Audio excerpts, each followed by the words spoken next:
말씀드리면 방금 찬양 상당히 좋아하는 찬송인데 장인어른 돌아가실 때 제 귀에다가 40분 불러드렸습니다. 그리고 사역하면서 별세하실 때, 임종하실 때 전 찬송 많이 불러드렸습니다. 마음에 참 은혜가 됩니다. 감사합니다. 신앙을 말하면서 우리가 고난을 빼놓고 말할 수 있을까요? 주님을 만난 대부분의 사람들, 특별히 주님 손에 붙들려 귀하게 쓰임받은 사람 중에 고난 없이 쓰임받은 사람 거의 없습니다. 성경만 보더라도 모세, 아브라함, 욥, 다윗, 다니엘, 또 왕후 에스더가 그렇습니다. 또 누가 있을까요? 예수님의 제자들과 바울도 이렇게 고난을 받았습니다. 하나님의 사람들은 그들을 향해 덮쳐오는 쓰나미와 같은 고난을 온몸으로 이렇게 받아내며 그저 여호와 하나님을 믿는 신앙으로 고난을 버텨낸 것입니다. 여러분, 성경에 기록된 사람만 그럴까요? 아닙니다. 우리나라 최초로 미국 정부와 또 유엔에서 귀하게 쓰임받은 분이 계시죠. 지금 별세하셨지만 그분의 이름은 이제 강용우 박사님 다 아시죠?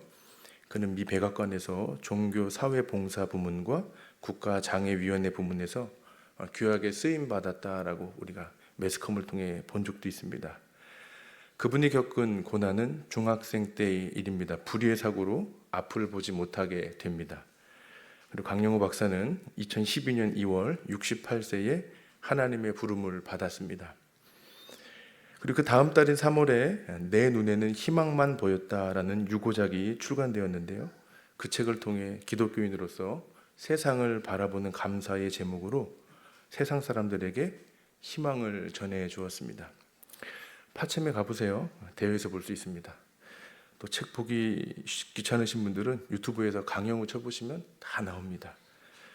순간순간 고난이었습니다. 그 고난이 얼마나 컸냐면 오래전 1994년 MBC에서 특집으로 강영우 박사의 일대기를 그려낸 눈먼 새의 노래라는 2부작의 드라마도 있었습니다. 누가 개인사를 드라마로 그려낼까요? 고난을 신앙과 신념으로 이겨냈기에 모든 사람들에게 보여주는 겁니다. 강영우 박사의 고백이 이래요. 앞을 보지 못하는 내 장애는 축복이었다. 그에게 두 아들이 있었습니다. 큰 아들은 앞을 보지 못하는 아버지를 위해 어려서 나는 안과 의사가 되겠다 이렇게 결심했는데 진짜 안과 의사가 되어서 워싱턴 DC 지역에서 안과 의사 협회장까지 섬겼다라고 나옵니다. 또 둘째 아들은요, 아버지에 이어서 미 40대 대통령인 버락 오바마 행정부에서 입법 특별 보좌관이 되었다고 합니다. 두 아들 다 아버지를 바라보며 아버지가 통과한 고난을 보며 하나님의 꿈과 비전을 이루어낸 것입니다. 강영우 박사는 2001년부터 2009년까지 당시 집권당인 공화당의 그 조지 부시 행정부의 백악관 국가정책차관보로 대통령을 섬겼고, 둘째 아들은 아버지를 이어서 아버지가 임기를 마치는 그 해인 2009년부터 17년까지 당시 집권당인 민주당 버락 오바마의 행정부를 섬겼다고 나옵니다. 강영우 박사는 이 모든 과정의 결과가 되는 영광스러운 고백을 이렇게 말합니다. 앞을 보지 못하는 그 사고, 내게는 축복의 계기가 되었습니다라는 것입니다. 사랑하는 여러분, 하나님의 자녀에게 고난과 어려움이 찾아옵니다.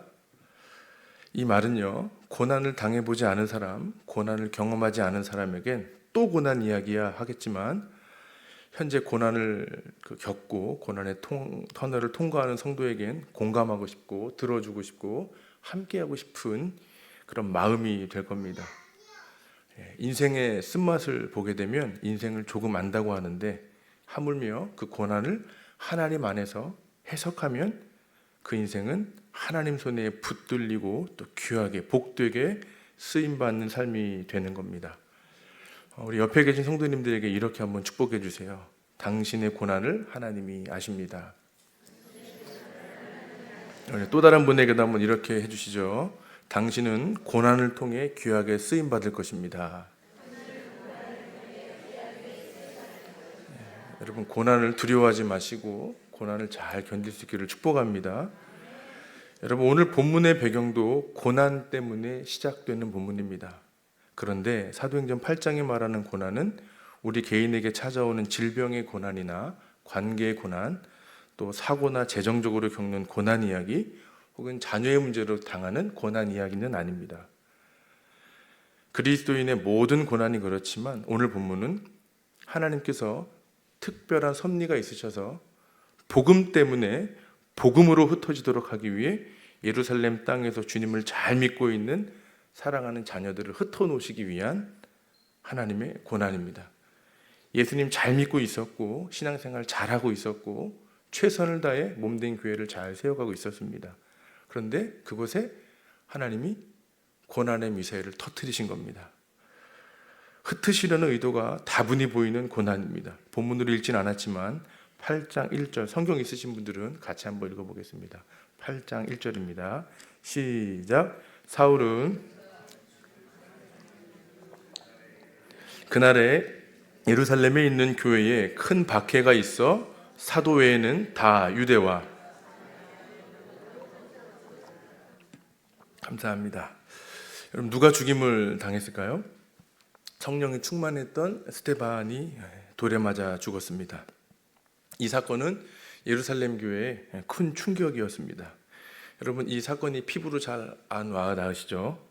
전혀 그럴 일이 없지만 저와 함께 한번 거룩한 상상을 한번 해보는 겁니다. 우리 은강교회에 구제와 성도 섬기는 일에, 또 봉사하는 일에 말씀 교사로 헌신하셨던 우리 은광교회 교인이라면 다 아는 신실하신 안수 집사님 한 분이 교회를 방해하는 세력에 의해 처참하게 죽임을 당했다고 한번 생각해 보세요. 또 그분을 죽인 배후 세력이 또 은광교회 탄압을 시작하면서 우리 교회가 문을 닫아야 됩니다. 그럴 일이 없습니다. 상상해 보는 겁니다. 또 성도들은 뿔뿔이 흩어지게 되고 교회는 모이지 못하는 겁니다. 교회 분위기가 어떨까요? 안 좋겠죠. 지금 예루살렘 교회에 닥친 박해로 인해서 예루살렘 교회가 이와 같은 분위기입니다. 종교 지도자들과 바리새인들은 예수님과 그의 제자들과 관련된 모든 사람을 보이는 대로 잡아 가두는 겁니다. 또 고문합니다. 그러니 도망가야 되겠죠. 좋지 않은 상황에서 예수님의 사람들이 흩어지게 되는데, 흩어지면서 상식 밖의 행동을 합니다. 잡히지 않으려면 빨리 도망가야 되는데 어떻게 해요? 도망가는 모습에 여유가 보여요. 4절을 보세요. 제가 읽습니다. 그 흩어진 사람들이 두루다니며 복음의 말씀을 전할세. 흩어진 사람들이 두루다니며, 두루라는 말의 원어 성경을 보니까 두 가지 뜻이 있습니다. 두루, 뿌리다, 분배하다라는 말입니다. 무슨 말일까요? 흩어져야 하는 상황 중에도 쫓기듯이 도망가는 것이 아니라 흩어지면서 복음의 말씀을 두루 뿌린 겁니다. 흩어지면서 주의 말씀을 분배해 나누어 준 겁니다. 그들이 전한 복음의 말씀은 어떤 내용일까요? 아마 그들의 눈으로 보았던 예루살렘 현장, 그 마가의 다락방에 임했던 성령의 불길과 같은 놀라운 은혜를 본 것, 그것을 전했을 것입니다. 예수님은 여러분 교회의 머리가 되시는 줄 믿습니다. 성령 안에서 예배하며 성령으로 선교하는 공동체가 바로 교회입니다. 사도행전을 읽어보세요. 그 외에 다른 여러 가지 봉사와 다른 것들은 다 부차적인 겁니다.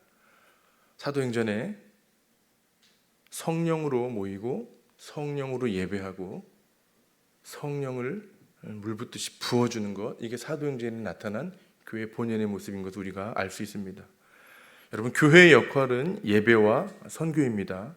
긍휼이 필요한 사람들 위해 구제와 나눔하지만 이거 예배 때문에 하는 겁니다. 예배가 먼저입니다. 예배를 위해 구제하고 또 이렇게 선교하고 도와주지만 다 예배를 위해서 하는 겁니다. 예배를 위해 나눔도 합니다. 예배를 위해 교육하고 예배를 위해 가르치는 겁니다. 우리도 예배하고 세상으로 하나님을 예배하도록 선교하는 것입니다. 오늘 본문 말씀이 그 역할을 하도록 하나님이 성도들을 흩으신 것이고, 흩어진 사람뿐만 아니라 5절에 나와 있는 빌립도 하나님을 예배하도록 사마리아 땅에 가서 그리스도를 백성에게 전파했다고 나옵니다. 우리가 설교를 통해서 들어서 압니다. 여러분, 사마리아 땅은 어떤 땅이죠? 사마리아 땅은 유대인들이 만나지 않고 또 말하지 않고 피하는 땅입니다. 사마리아 하면 손을 절레절레 흔드는 땅입니다. 상종하지 않는 땅. 그런 민족이 바로 사마리아입니다. 흩어진 사람들이 두루 다니며 복음을 잘 전했는데 이상하게 사마리아에는 아무도 가지 않았습니다. 누가 가죠? 빌립만 갔습니다. 빌립이 들어가 그들과 말도 하고 그리스도를 전파했다고 나옵니다. 그곳에서 표적도 나타냈다고 합니다. 무슨 뜻인가요? 4절에 흩어진 사람들은 성령은 받았지만 민족주의, 선민사상을 극복하지 못한 겁니다. 복음을 전하면서 복음을 들어야 할 대상, 그들이 스스로 제한한 겁니다. 어느 누구라도 전할 수 있지만 사마리아는 안 되는 겁니다. 이게 성령 받은 그들이 넘지 못하는 마음의 벽이었습니다. 이 말씀에서 우리가 교훈 삼아야 되는 메시지가 있어요. 교회 안에도 생각만 하면 하기 싫은 사역이 있어요, 없어요? 있잖아요. 부담되고 힘들고 피하고 싶은 사역이 있습니다. 우리 성도님들 어떤 부서 사역을 피하세요? 제가 맡은 위원회 사역을 좀 들어 죄송합니다. 경조 사역 피하십니다. 주방 사역 피하십니다. 전도 사역은 그래도 사람이 좀 모이니까 좀 하는 것 같아요. 그래도 피하십니다.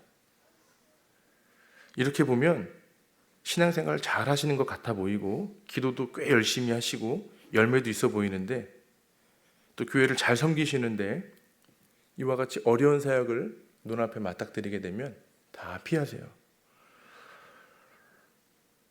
교육자가 권사님, 집사님 이것 좀 같이 해보시죠. 그러면 이렇게 말해요. 저는 능력 없어요. 다른 사람 시키세요.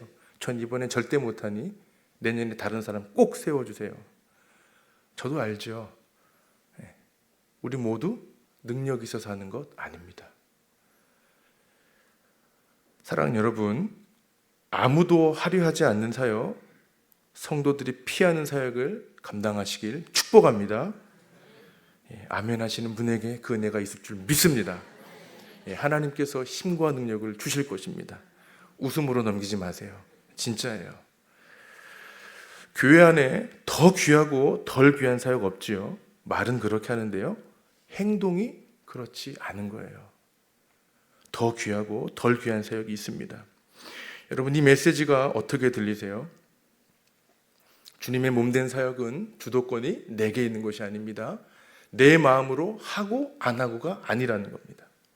시간 나면 하고 시간 없으면 안 하고 내가 좋아하면 하고 싫으면 안 하는 그런 사역이 아니라는 겁니다. 거기에는 어떤 생명도 나타나지 않습니다. 어떤 능력이 나타날까요? 없습니다. 사람 많이 모이는 사역은 그들에게 맡기고 모두가 피하는 사역에 여러분의 마음을 들이셔서 몸된 사역을 잘 감당할 수 있기를 축복합니다. 왜 그래야 되냐면 예수님께서 십자가를 그렇게 지셨습니다. 바울 사도가 어려운 길을 그렇게 간 것입니다. 우리가 사도행전을 새벽에 묵상했잖아요. 그가 걸었던 길들을 보세요. 도저히 불가능합니다. 이건 복음만 생각한 것 아니고서는 절대 감당할 수 없는 거리입니다. 그 발걸음을 바울이 걷고 뛰고 다닌 것입니다. 은사가 필요하면 사랑의 아버지께서 그분에게 은사를 물붓듯이 부어주실 것입니다. 5절 6절 한번 같이 읽어보겠습니다. 시작. 빌립이 사마리아 성에 내려가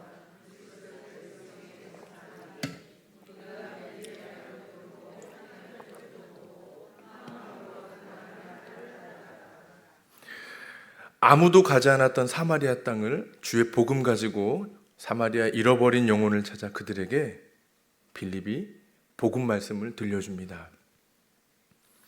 여러분, 빌립이 전한 복음 말씀, 하나님 나라의 복음이었습니다. 흩어진 사람들이 전한 복음과는 조금 달랐던 것 같습니다. 그들도 복음을 전했지만 보세요. 하나님 나라의 복음은 뭘까요? 하나님이 다스리시는 나라, 성령 안에서 하나님의 통치를 받는 소식, 이게 하나님 나라의 복음인 것입니다.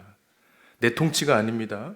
흩어진 사람들이 복음을 전했다는 말은 영혼 구원을 향하여 애를 썼을지는 몰라도, 영혼 구원을 위해 집중했을지는 몰라도 복음을 들은 그들이 어떻게 살아야 하는지 대해선 신경 쓰지 않았다는 겁니다. 보세요. 8장 1절에 큰 박해로 흩어질 때 또 경건한 사람들이 죽은 스데반을 장사하고 울었다고 나옵니다. 인간적으로 울 수 있습니다. 울어야죠.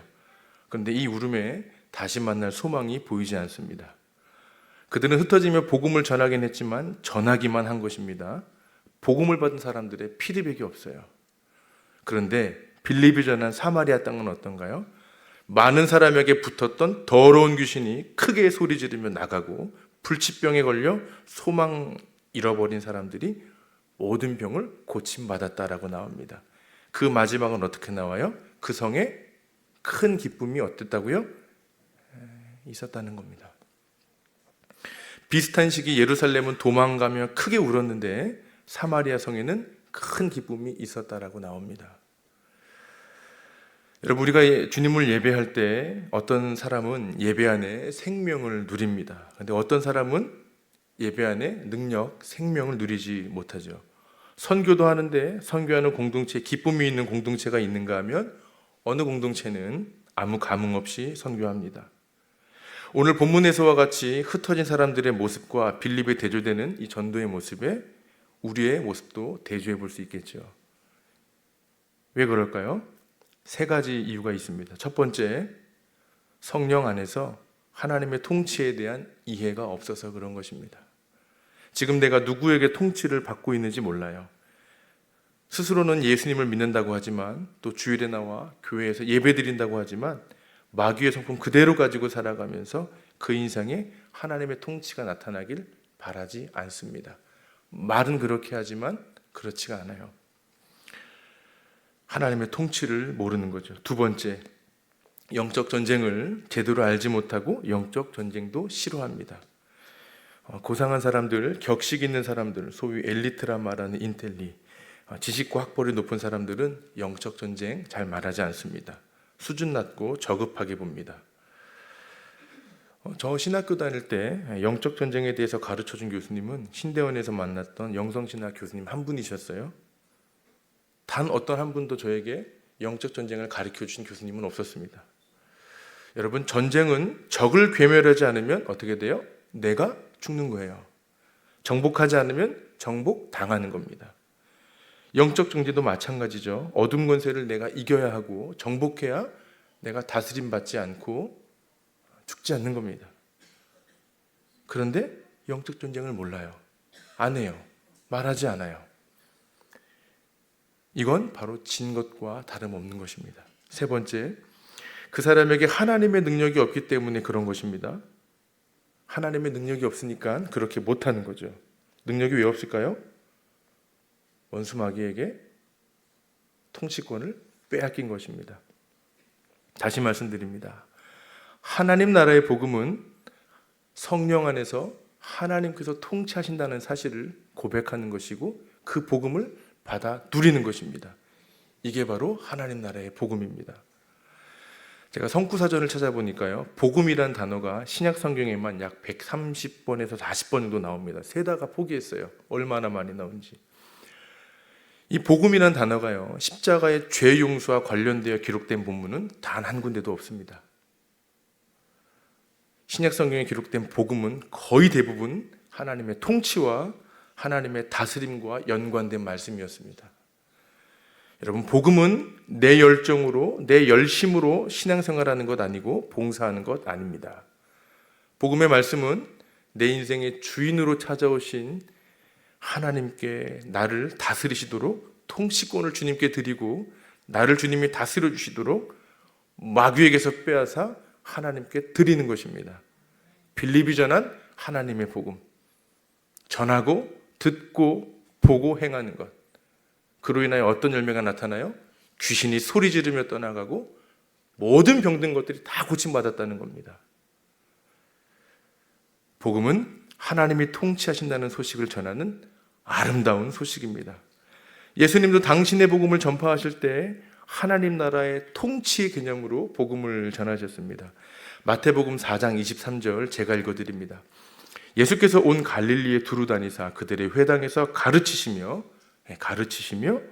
천국 복음을 전파하시며 백성 중에 모든 병과 모든 약한 것을 고치시니. 9장 35절입니다. 예수께서 모든 도시와 마을에 두루 다니사 그들의 회당에서 가르치시며 천국 복음을 전파하시며 모든 병과 모든 약한 것을 고치시니라. 하나님 나라의 복음이 이런 것이라는 겁니다. 여러분, 하나님이 통치하시는 곳 하나님 나라인데 예수님께서 천국 복음을 전파하실 때 이 복음은 바로 하나님의 통치, 성령 안에서 저와 여러분이 그분의 통치를 받는 것을 말하는 것입니다. 이사야 선지자는 복음이란 말은 사용하지 않지만 하나님 나라의 복음을 아름다운 소식에 잇대어 말씀합니다. 여러분 한번 찾아보세요. 이사야 40장 9절입니다. 성경 있으신 분들 이사야 40장 9절을 한번 찾아보시겠어요?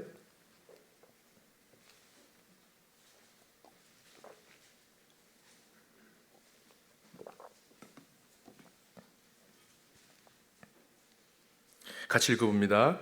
아름다운 소식을 시온에 전하는 자여, 너는 높은 산에 오르라. 아름다운 소식을 예루살렘에 전하는 자여, 너는 힘써 소리를 높이라. 여기까지요. 61장도 한번 찾아보시기 바랍니다. 61장 1절입니다. 1절만 읽어봅니다. 61장 1절입니다. 시작. 주 여호와의 영이 내게 내리셨으니 이는 여호와께서 내게 기름을 부으사 가난한 자에게 아름다운 소식을 전하게 하려 하심이라. 나를 보내사 마음이 상한 자를 고치며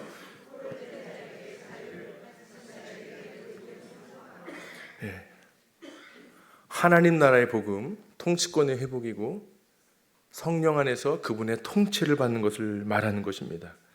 여기 아름다운 소식, 원어 성경을 보니까 바사르라는 단어인데요. 또 뜻이 이겁니다. 기쁜 소식을 선포하다, 좋은 소식을 전해오다. 신약에 말하는 복음과 같은 의미입니다. 사랑하는 여러분, 복음은 하나님이 통치하신다는 것을 전해주는 것입니다. 이게 복음이고 이 복음으로 우리는 살아가는 것입니다.